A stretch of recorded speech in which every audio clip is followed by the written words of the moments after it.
So now let's go ahead and take a look at how to implement the server components. And to do this, we're going to focus on the right-hand side of this diagram, and I'm going to show you all the different pieces that are going to include the PrimeCheck application, and then the server controller, the service, and the various strategies. The focus on this implementation is really on the concurrency and parallelism strategies that Project Reactor provides, and we're going to look through both, and you'll need to be aware of how these work for upcoming assignments. So you can find this particular example in the EX2 project in my WebFlux folder in my live lessons GitHub repository. So here we are in the EX2 project. Let's go ahead and take a look in the PrimeChecker server portion. And you can see here we start with the PrimeCheck server application. This is just a very straightforward Spring WebFlux application. You can see that it's going to have a main entry point. It's a Spring Boot application, and all it's going to do is basically launch the server application using Spring WebFlux, not WebMVC. And here's the controller. Not too much surprising going on here. This is really pretty much what we just talked about from before. Here's the service. Again, not much exciting to talk about that we didn't already talk about. All the interesting stuff actually lurks in strategies. So let's go ahead and take a look at strategies. First, here's the abstract interface, which has a default method. And you can see what this method does is it takes the prime candidate. It calls a helper method that's defined over here in utils, in the prime utils file. And it will take the prime candidate and then have a deliberately relatively inefficient algorithms, kind of a brute force algorithm, to check to see whether or not the number that's passed in is indeed a prime number.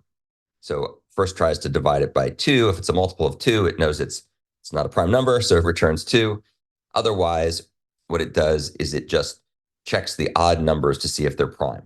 And this is not intended to be a very sophisticated algorithm. It's just meant to burn CPU time, thereby providing an opportunity to enhance its performance by using parallel computing. So let's take a look at the two different strategies that we have here. The implementations, as we can see up in PC Abstract Strategy, are going to be implementing the check if prime flux method, which takes a flux and returns a flux. Let's take a look at the one that uses the flatMap concurrency idiom first. This is kind of the old school way of doing things that works with all the different versions of Project Reactor. And I think it's worth taking a look to see how that works, because a lot of older code is kind of written that way. And so you can see what this does. It's really super simple.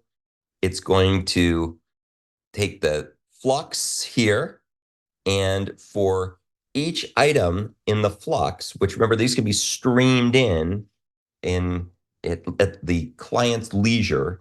For each item here, we're going to create ourselves a little mono, and in that mono, we're going to check to see if the prime candidate is prime, except we're going to run this in the parallel schedulers thread pool. So we use subscribe on here, and that ensures that each of those operations will run in some thread in the parallel thread pool. Parallel thread pool, as you may recall, is a pool of threads that are used in order to perform computation-bound operations, or CPU-intensive, compute-intensive operations. And notice what's going on here. We're passing in a flux, so we can just treat it as a flux and flat map it. And we're returning a flux. So there's no terminal operation here, and there's no factory method that converts something into a flux from, say, a list. We're taking a flux, we're doing processing in parallel using the flatMap concurrency idiom, and we are returning a flux as well. So very, very concise, highly, highly asynchronous, kind of cool. So that's the approach using the flatMap concurrency idiom. Let's take a look at the approach that uses the ParallelFlux. This is also super simple. It takes the flux that was passed in, converts the flux to a parallel flux, arranges to run each of the computations in the parallel scheduler, the parallel thread pool, which again is compute bound, not IO bound. It's intended for compute bound operations. It won't work for IO bound operations. And for each of the operations, we're going to call the isPrime method using a method reference. And then when we're all done doing all that processing in parallel, we convert the result back to a sequential flux, and that's what gets returned back to the client. So nice examples showing each of the strategies. It's actually, for this very simple example, it's kind of up in the air as to which one is more concise. This is pretty darn concise. You just have to understand the somewhat unusual and idiosyncratic semantics of subscribe on, where you have to pass in a parallel pool, but it's really not that complicated. And then the ParallelFlux, which for my eyes is a bit more intuitive what's going on. It has maybe one more method call, maybe arguably, but it's also very canonical, very stylized. Once you know parallel fluxes, they're very easy to understand how they work.